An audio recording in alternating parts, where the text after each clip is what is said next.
todos. Embora eu seja jurista e também tenho muita honra nisso, eu vou falar-vos de meios alternativos portanto, não judiciais de resolução de conflitos.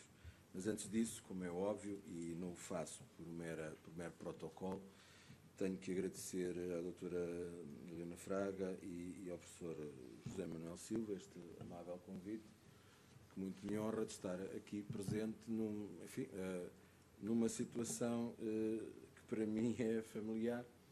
Primeira declaração de interesses, como o doutor José Fraga sabe muito bem, o meu filho é médico, é cirurgião, trabalha em Santa Marta. E, portanto, por esse lado, estou em casa. Por outro lado, sou casado com uma advogada e o meu filho, a minha nora, portanto, é advogada também, portanto, estou em casa. Não estou muito longe do que me é habitual, em família. Profissionalmente é um bocadinho diferente. Mas, portanto, é com muito gosto que aqui estou. Será talvez um pouco estranho ouvirem um juiz falar de meios alternativos não judiciais de resolução de conflitos. E é por isso é que eu tenho que vos dizer algumas coisas, mas que têm a ver com isto de que vos vou falar. Porque, acima de tudo, como... é verdade, já agora, peço imensa desculpa, também pela indelicadeza, portanto, é óbvio cumprimentar a Presidente da Mesa, que fiquei a conhecer hoje, a doutora Maria João Freitas, mas também, portanto, enfim, isso vem no Google, que eu tive o cuidado de ir ver, dar os meus parabéns por todo o trabalho que tem desenvolvido e que a Associação de que é Diretora Executiva também desenvolve, porque é óbvio que, é assim, nós todos, a verdade não, para já não existe uma verdade, existe uma realidade objetiva fora de nós. Quem não acreditar dê um pontapé numa mesa, exemplo clássico, e fica uma canelada que ainda dói mais, e, portanto, existe uma realidade. Mas existe a percepção que nós temos da realidade, e a percepção que nós temos da realidade é sempre limitada e finita, porque nós não somos omniscientes, graças a Deus. Portanto, mais não seja, por exemplo, eu não vejo o que está a acontecer nas minhas costas. E o que é interessante no julgamento contraditório, tal julgamento leal e não preconceituoso que os anglo-saxónicos falam, é porque as várias partes vêm trazer a sua verdade e depois, no fim, obtemos essa verdade compósita. Se só tivermos a versão dos médicos, ou melhor, dos profissionais de saúde, a realidade não é total. E não estou aqui a falar de maldades ou o que quer que seja. Portanto, é mesmo assim. Nós só conhecemos uma parte da realidade. Portanto, é bom para que esse tal compósito, esse final a que chegamos, ou que tentamos chegar, seja mais rico e mais completo, e tenha a ver com a tal realidade que, se lhe dermos uma canelada, nos magoa, que os doentes se associem e, enfim, venham mostrar o seu lado da realidade. Portanto, os meus parabéns. Por outro lado, depois o professor José Fraga, pela sua excelente comunicação. Já nos tínhamos cruzado alguma vez, mas portanto, enfim, não tínhamos um conhecimento tão intenso e, portanto, e foi extremamente enriquecedora essa sua comunicação.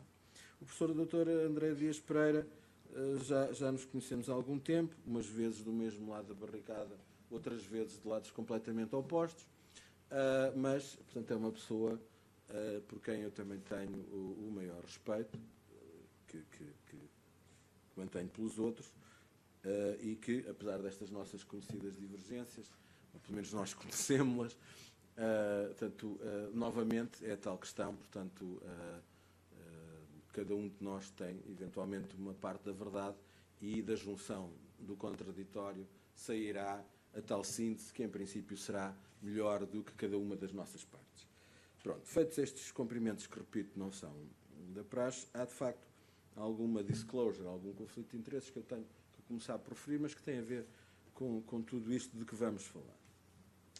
Quando estes meios alternativos de resolução de conflitos começaram a surgir em Portugal, primeiro, enfim, nos debates e depois acabaram por chegar à lei, eu fui extremamente vocal, como dizem os anglo-saxónicos, portanto, na oposição a esses meios. Do meu ponto de vista, eu devo dizer, portanto, eu não sou propriamente um catavento, tinha razões fundadas para isso, portanto, tenho que aproveitar. Se eu agora vou defender os meios alternativos, porque vou, ou pelo menos alguns deles, tenho que dizer porque é que mudei de opinião. A razão básica da minha oposição na altura era porque, enfim, estupidamente, diria eu hoje, estava convencido de que no meu tempo de vida seria preferível, ou melhor, seria possível fazer uma reforma do sistema de justiça. Há 20 e tal anos que eu ando a criticar o sistema de justiça. Porque entendo que estes meios alternativos são formas de privatização da justiça. E, do meu ponto de vista, enfim, o Estado de Direito nasceu contra o soberano. Os sociologicamente fortes não precisam de leis nem de regras, porque a sua vontade, que é tendencialmente para, portanto, o totalitarismo, não, portanto, enfim, tenho aqui umas citações engraçadas de um senhor inglês, Lord Acton, que as pessoas normalmente dizem que o poder corrompe e o poder absoluto corrompe absolutamente. Não foi isso bem que ele disse, nem isso, nem o senhor William Pitt, também inglês, que são liberais, embora o Acton fosse católico. Não é isso. O poder absoluto corrompe absolutamente, sem dúvidas, mas o poder só tende a corromper. E se existir aquilo que se chamam os freios e contrapesos, checks and balance, portanto, é possível haver poder sem haver corrupção, sem haver autoritarismo, mas havendo autoridade. E a percepção que eu tinha, e de certa forma mantenho, é a de que o sistema de justiça é o ultimate regulator, o derradeiro regulador. É o tal freio e contrapeso, quer para as disputas privadas, quer para aquelas que envolvem as disputas entre os privados e o Estado, que é o tal que é o tendencialmente mais absolutista. E que a diminuição da força do Poder Judiciário, do Poder Judicial, aliás, porque os únicos que são titulares do poder de soberania são os juízes, porque é necessário que sejam, porque só um par é que pode julgar outro par. A diminuição da força do Judiciário, como dizem os anglo-saxónicos, ou do Poder Judicial, como diz a nossa Constituição, é uma diminuição desses tais freios e contrapesos. Portanto, é uma diminuição da possibilidade de combater a tal tendência para a corrupção e para o autoritarismo. Corrupção que pode ser meramente corrupção moral, não precisa de ser corrupção económica, mas depois, normalmente, a seguir, a uma vem a outra. A verdade é que eu, de facto, cheguei à conclusão, nós já tivemos parlamentos com várias geometrias, para utilizar uma terminologia europeia, da geometria variável, tivemos e temos, e governos também igualmente, mas, sinceramente, não acredito que no meu tempo de vida vai ser possível fazer uma qualquer reforma como deve ser o sistema de justiça. Porque o sistema de justiça, como todos os outros aparelhos do Estado, não existe para si. Tal como vocês médicos não existem para vós. E os advogados, ida, raspa-raspas. Todos nós existimos para cumprir funções sociais. Somos, portanto, sem querer ser, enfim, demasiado marxista, mas fazemos parte de instrumentos, de aparelhos. Portanto, as coisas existem para cumprir uma determinada finalidade. Se não as cumprirmos, alguma coisa está mal e alguma coisa tem que ser realmente mudada. E a função do sistema de justiça é garantir, como diz o número 4 do artigo 20 ou o artigo 2º, que as pessoas tenham direito a uma decisão judicial transitada em julgado, ou seja, tenham o seu problema resolvido, em tempo razoável. Sendo certo, em alguns casos, o tempo razoável é em tempo útil, o que normalmente não acontece. Portanto, no início do século XX, houve um senhor que era reitor da Universidade de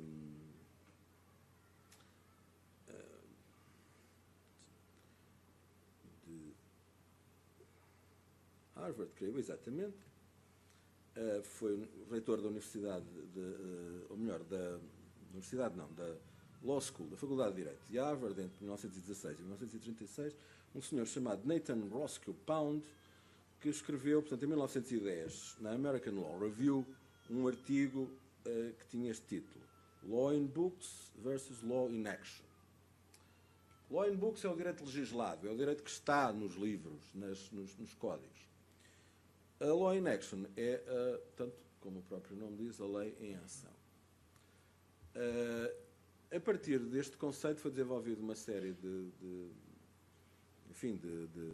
novas ideias e um sistema ideológico, porque de facto, como o Dr. André Dias Pereira disse, a forma como nós vamos resolver este conflito tem a ver com...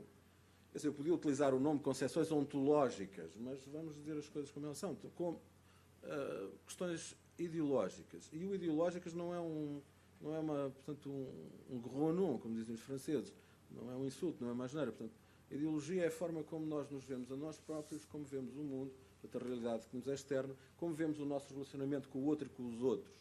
Infelizmente, por razões várias, portanto, a palavra agora assumiu uma determinada conotação que é errada, porque ideologia é isto mesmo.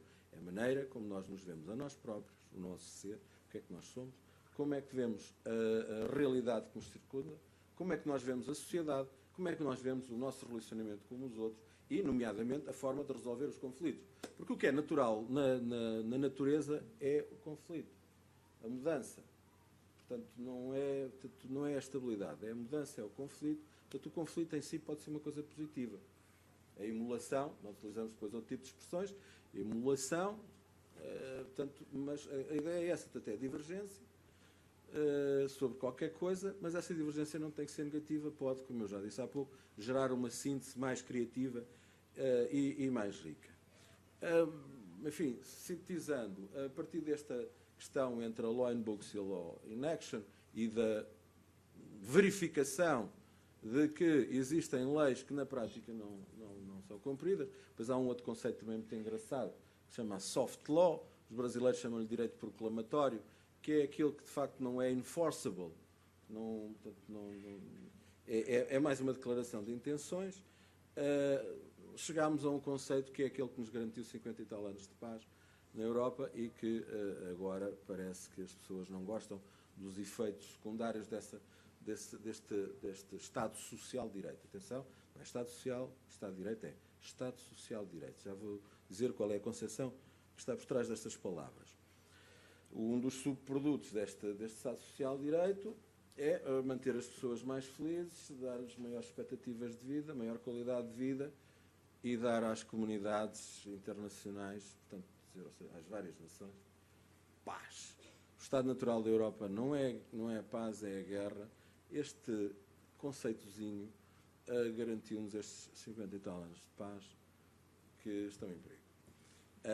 E, portanto, enfim, é bom que nós nos concentremos nestas coisas mais pequeninas, mas às vezes é bom guardarmos algumas horas do nosso dia para pensarmos em que é que nós podemos contribuir para a manutenção destas coisas que nós tomamos por garantidas, mas que aqueles mais velhos de nós que passaram pela crise de 74, 76, na altura falava-se muitas coisas chamadas conquistas irreversíveis, de Abril, e, portanto, vemos no que isso deu. Não há nada irreversível, não há nada que não possa voltar para trás. E quando nós queremos uma coisa, temos que lutar por ela. Este Estado Social de Direito quer dizer que as pessoas se preocupam não apenas em garantir os direitos nos livros, no tal direito escrito, mas sim em criar as condições sociais e económicas para que as pessoas possam mesmo exercer os seus direitos. Porque nós não temos direitos se não pudermos exercê-los. Portanto, o direito à saúde, o direito a sermos justamente compensados quando alguma coisa de mal nos acontece, quer dizer, ou existem condições materiais para isso, ou então é apenas o tal direito que está nos livros, mas depois não tem qualquer concretização prática. E, portanto, é porque eu defendo esta noção de Estado e esta noção de relacionamento interpessoal das pessoas que disse que nós não vamos poder continuar a ficar eternamente à espera de alguém que tenha a coragem política e, se calhar, a coragem física de fazer uma reforma do Estado e vamos então encontrar outras soluções para resolver os problemas das pessoas. Dentro destes mecanismos ou procedimentos alternativos, não judiciais, existem basicamente dois, é a mediação e a arbitragem. Existem outros, mas estes são os mais importantes. Na mediação, para utilizar uma cantiga que eu gosto muito, de uma nigeriana inglesa, uma nigeriana barra inglesa, chamada Sade Adu, o mediador é um bocado portanto, o smooth operator. Falinhas massas. Mas no bom sentido, atenção. Portanto, o mediador é uma pessoa que não decide, é um facilitador. Portanto, há duas pessoas em conflito e depois o tal smooth operator vai arranjar uma forma de levar essas pessoas, portanto, atenção, não é ele que decide, ele é um facilitador, é um intermediário, um go-between, e às vezes é isso mesmo que acontece, tem que estar em salas diferentes, portanto, ele ouve o que é que uma parte diz, depois ouve o que é que a outra diz, e depois, quer dizer, ou sugere ou não sugere. Também há uns que dizem que nem sequer tem que sugerir, são as pessoas que têm que chegar, mas eu, como não acredito muito nessas coisas, que acho que tem que haver alguma sugestãozinha no meio, sugere uma solução, depois as pessoas, mas são as pessoas que chegam a um acordo, fazem um contrato e assinam. Portanto, isto é a mediação. Tenho algumas dúvidas que a mediação funcione bem nesta área.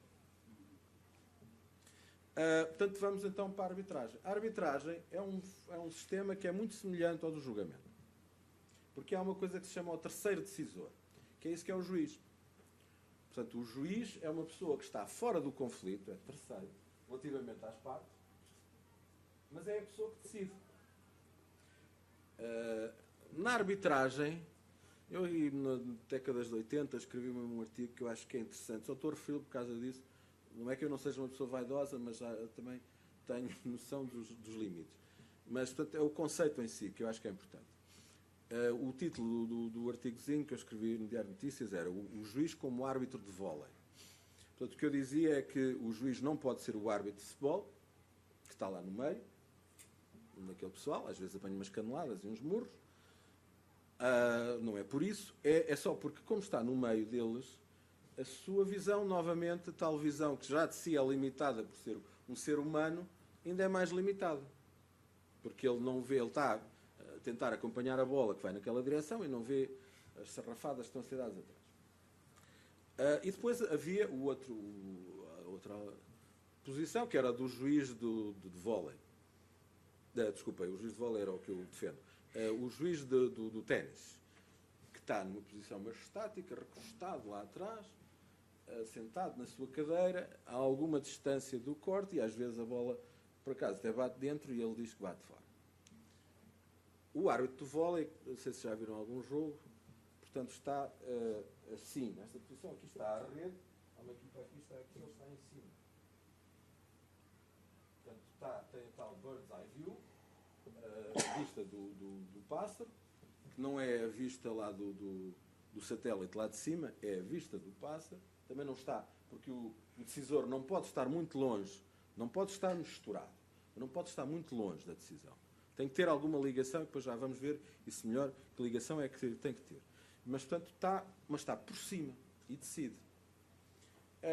Existia alguma tradição nos tribunais portugueses de fazer... já agora há um outro elemento também na mediação que me parece extremamente negativo, sendo eu casado com uma advogada, como é óbvio, senão lá teria o justo corretivo. Mas não, eu de facto tenho a noção de que os advogados são pessoas importantes e necessárias para a resolução dos conflitos. Na mediação há um pouco uma ideia de que os advogados são expendable. Eu, quando falo destas coisas, costumo até me lembrar de um exemplo melhor. Espero que tenham visto, porque acho que são muito engraçados, diverti-me imenso a vê-los, uma série de filmes que era o Back to the Future. Porque havia o Mad Scientist, o Doc Brown, e depois havia o Martin McFly, que tem um processo para controle de anger management. No Back to the Future 2, o Doc Martin, portanto, vem do futuro e vai ter com o Martin McFly e diz: Martin, tens que vir comigo até ao futuro porque os teus filhos vão ser executados hoje. Depois, mas o que aconteceu? Foi o teu filho fez uma coisa qualquer e, portanto, foi condenado à morte. E a tua filha quis ajudá-lo e vai ser condenada à morte também. Ele disse: mas como é que é possível condenar à morte duas pessoas numa manhã? É que lá eles dispensaram os advogados. Portanto, esta noção que acompanha um bocado a mediação, que os advogados são expendable, eu não a prefiro. Eu tenho tido ajudas extremamente importantes na resolução de conflitos vindas dos próprios advogados. E a experiência pessoal que eu, basicamente na primeira instância, mas também na relação, mas só me lembro de um caso que eu fiz, assim, uma espécie disto, com os advogados presentes, num caso que não tinha a ver com regulações das responsabilidades parentais. Nas responsabilidades parentais continuo a chamar as pessoas lá, mesmo na relação. Mas na primeira instância, na audiência preliminar, agora tem outro nome, exatamente, que eu acho que é fundamental, é um elemento fundamental na resolução dos conflitos, implica que o juiz tenha tempo de preparar o processo e saber ao que é que vai, e os advogados também. Eu costumava propor, portanto, depois de estabelecermos o que é que estava provado e não estava, enfim, tentar perguntar às pessoas se não havia outras soluções. Tinha um efeito prático, que é poder ter algum controle sobre os processos, porque senão ficaria com processos a mais e depois lá vinham os inspectores chatear-me, mas também tinha esta noção de que é absolutamente necessário que em tempo razoável as pessoas ponham um ponto final no conflito. Esse é o nosso objetivo. O objetivo de todos nós, na área do judiciário, é este, é pôr um ponto final nos conflitos. Portanto, às vezes tinha resultado, outras vezes não. Não faço a mínima ideia, mas temo que não, que esta tradição, portanto, não era minha, portanto, eu aprendia com alguns. Não sei se está a continuar a acontecer, mas se não está, é uma pena, porque, como dizia a minha avó, às vezes é melhor um mau acordo do que uma boa sentença. Não tenho qualquer problema em dizer isso. As partes, em princípio, são aquelas que conhecem melhor quais são os seus interesses, os seus direitos e a maneira de encontrar uma solução equilibrada. Bom, depois disto tudo, agora destes disclosures todos e destas declarações de intenções, vamos então à questão, se ainda tiver tempo, da arbitragem. Desculpem. O conceito básico que me guiou nas duas arbitragens a que presidi, que tive a honra de presidir, uma mais mediática, foi aquela situação do acidente oftalmológico de Santa Maria, e que foi resolvida em 7 meses, e depois uma outra não tão mediática, que foi no Hospital Garcia da Horta, em que uma desgraçada, porque ainda por cima o marido matou, portanto o processo não está pendente, mas depois de nós termos arbitrado uma indemnização mais ou menos interessante, e que era ainda mais interessante porque, acompanhado de algum dinheiro, havia um curso de formação para ela ter um desenvolvimento profissional, porque não poderia continuar a ser cabeleireira como era até aí. Cabeleireira ou qualquer coisa assim. Portanto, uma profissão que tinha que estar muito tempo em pé. Nós já não me recordo bem o que é que ela era. Mas o conceito básico é este, e que foi, de certa forma, enfim, abordado pelo professor José Fragata, mas que eu queria, de facto, acentuar, agora como jurista e não tanto como, portanto, não sou médico. A atividade em saúde é uma atividade perigosa, é uma atividade ontologicamente perigosa. E, como tal, o máximo que nós podemos, como seres humanos, podemos fazer é utilizar as boas práticas e reduzir as probabilidades de ocorrência de um evento adverso. Por outro lado, o conceito que eu também utilizei nestas duas arbitragens é que, portanto, ou seja, não é erro, já vou falar melhor sobre isto, portanto é acidente e é em saúde, porque os procedimentos em saúde são cada vez mais de equipa. Portanto, o que cada um dos membros daquele grupo de pessoas que está dedicado ao doente faz é global. Portanto, às vezes até a pessoa que trata da limpeza pode ter uma importância muito grande no desenvolvimento da doença. Depois há os enfermeiros e depois há as várias especialidades médicas. Eu, por acaso, no texto que tinha escrito, numa primeira versão, temos de ter uma concepção holística, mas depois uma questão de precaução, fui ver e, portanto, não vou utilizar essa palavra porque parece que há aí uma corrente medicinas alternativas e tal, não sei o que mais, e portanto não quero ser mal interpretado. Mas nós temos de ter, de facto, como foi aqui já dito, uma concepção global sobre o corpo humano. Portanto, nós, estas partezinhas todas funcionam em conjunto para nós sermos o que somos. E, portanto, há várias especialidades médicas. Portanto, e há vários tipos de profissionais. Portanto, isto é uma atividade complexa, de equipa, com várias responsabilidades, sem dúvidas, mas de equipa. Portanto, não é médico, é de saúde.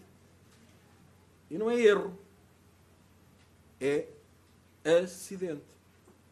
Agora, os acidentes podem ser motivados, portanto, existem 3 graus de negligência e 3 graus de culpa. Isto de uma perspectiva jurídica. Do ponto de vista jurídico. Portanto, é um evento que, porque isto é uma atividade perigosa, vai necessariamente acontecer e que o máximo que nós podemos fazer, eu digo isto não é porque o meu filho é cirurgião, que é uma coisa que tem riscos. Hein? Portanto, isto é uma concepção. A ver, nós juristas temos, o direito é tendencialmente totalitário porque existe sempre uma norma jurídica que se aplica a qualquer situação. E quando não existe, temos, portanto, um artigo no Código Civil que diz que os juristas podem criar uma norma a partir das outras normas que existem. E depois existe a outra questão, que é, como eu disse de manhã, ou melhor, de manhã não, antes do almoço, o artigo 9 do Código Civil ensina-nos que o ordenamento jurídico é uno, portanto é um continente, não é um arquipélago, e, pior do que isso, é logicamente coerente entre si, o que quer dizer que mesmo quando existem normas contraditórias, e há pouco tempo o Conselho a que eu presido emitiu uma declaração interpretativa, porque há de facto normas contraditórias, num diploma que não foi votado pelo Sr. Presidente da República, portanto, que é o que cria mais problemas sob o ponto de vista jurídico e sob o ponto de vista social. Desculpem lá, agora eu já disse isso, portanto posso dizê-lo aqui outra vez. Mas, portanto, o jurista, nomeadamente o juiz, está obrigado, pela sua função, a dizer que o ordenamento, para além de ser o tal continente, é um continente homogéneo, coerente entre si. Não há normas contraditórias no ordenamento jurídico. São todas coerentes entre si, nem que seja a martelada do juiz, portanto, e todas as normas servem para se interpretarem umas às outras. Bom, isto vinha para dizer... Peço a sua atenção para o tempo. Está bem, ok. Mas eu às vezes entusiasmo com esta questão. Portanto, então, vamos àquilo que interessa. Quando nós utilizamos a expressão erro, nós estamos a reduzir a realidade. Estamos a concentrar-nos numa parte da realidade. E quando nos concentramos nessa parte da realidade, isso tem efeitos. E tem efeitos que, do meu ponto de vista, são nocivos. Vamos ao exemplo americano. Quanto tempo é que eu tenho? Já ultrapassou. Todos nós já ouvimos falar dos ambulance chasers. E aqueles que já foram a Nova Iorque já viram anúncios a dizer: se tem alguma queixa contra o seu... Se não está contente, não é uma queixa. Se não está contente com o seu médico, contacte-nos. Só paga-se perder. Desculpe, só paga-se ganhar. O enfoque no erro, o erro pressupõe, portanto, de facto, não a negligência. A utilização da expressão erro, do ponto de vista jurídico, é um traço grosso da culpa. Foi mal profissional ou, então, ainda por cima, agiu intencionalmente, portanto, para obter um resultado danoso para o dever. Nos Estados Unidos, só um bocadinho, acho que isto é importante, porque eu queria chamar a atenção disto, porque é este sistema, que depois poderemos falar melhor, que eu acabei depois por não falar muito, mas que é assente nesta ideia de que, portanto, para estes problemas de culpa, para aqueles casos que são mesmo o erro, portanto, ou seja, com atividades dolosas, temos o sistema penal. Isto aqui é para resolver outros tipos de problemas. Para a pacificação, aliás, se o sistema de arbitragem for desenvolvido, uma arbitragem institucionalizada, que é a ideia que eu defendo,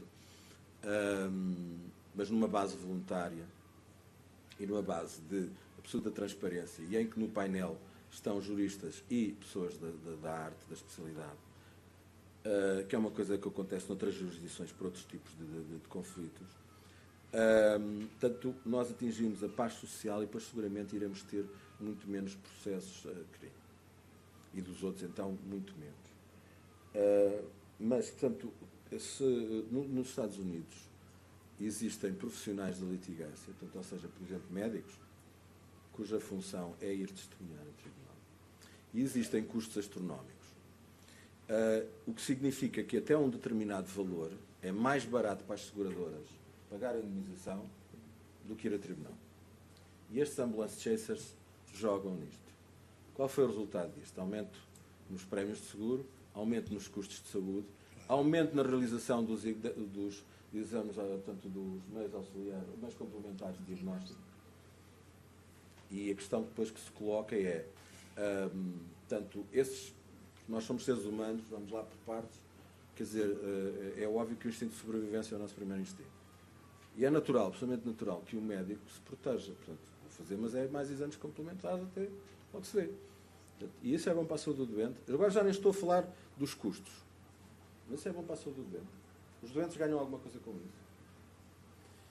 Este método portanto, de arbitragem, não de mediação, mas de arbitragem voluntária, embora também nós tenhamos um sistema de arbitragem obrigatória que não viola o artigo 6º da Convenção Europeia dos Direitos do Homem, porque há a possibilidade de recurso para o Tribunal da Relação, mas em princípio será voluntária, portanto as pessoas assinam um contrato de arbitragem com tanto um jurista e com técnicos, elimina esta tensão do concentrarmos no erro. Permite o apuramento dos factos de uma forma mais neutra. Portanto, porque é óbvio que tem que haver um nexo de causalidade. Mas, portanto, permite-nos encontrar uma solução equilibrada, portanto, com uma menor perda de tempo, com menores custos, porque ir a tribunal ou qualquer coisa. Portanto, enquanto nós estamos a fazer aquilo, não estamos a fazer, vocês médicos, a tratar a saúde das pessoas. Tem, como é óbvio, portanto, os custos institucionais para as entidades portanto, são menores. Portanto, a long run, no final, há de facto menos dinheiro gasto. Mas aquilo que eu acho que é mais importante é a questão da pacificação. Porque é assim, eu costumo dizer isso para os juízes, nomeadamente quando se discute se nós ganhamos muito dinheiro ou não. É assim, quanto mais mas isto vale absolutamente para os médicos, desculpa, não vale para os advogados, e com esta vou acabar. Quanto mais tempo eu estiver preocupado comigo, e eu tenho que me preocupar comigo, porque se não me preocupar comigo, eu depois também não posso fazer nada pelos outros. Mas quanto mais tempo eu estiver preocupado comigo, menos eu estou disponível para resolver os problemas dos outros. E a vossa função como médicos, a minha como juiz, dos advogados também, mas deixa-me agora ver estas duas profissões só, a minha e a dos médicos, a nossa obrigação é estar disponível para os outros. E é resolver problemas. Mais do que, no meu caso, fazer sentenças ou acordos, a minha obrigação é resolver problemas. E a vossa obrigação é, tendencialmente, dar a melhor saúde possível, a melhor qualidade de vida possível aos doentes. E para isso temos que ter disponibilidade. E quanto mais tempo tivermos preocupados connosco, menos disponibilidade temos para os outros. E é por isso que este sistema de arbitragem, que de facto tem que ser discutido, há vários modelos, é vital para nós mantermos a tal questão da law in action.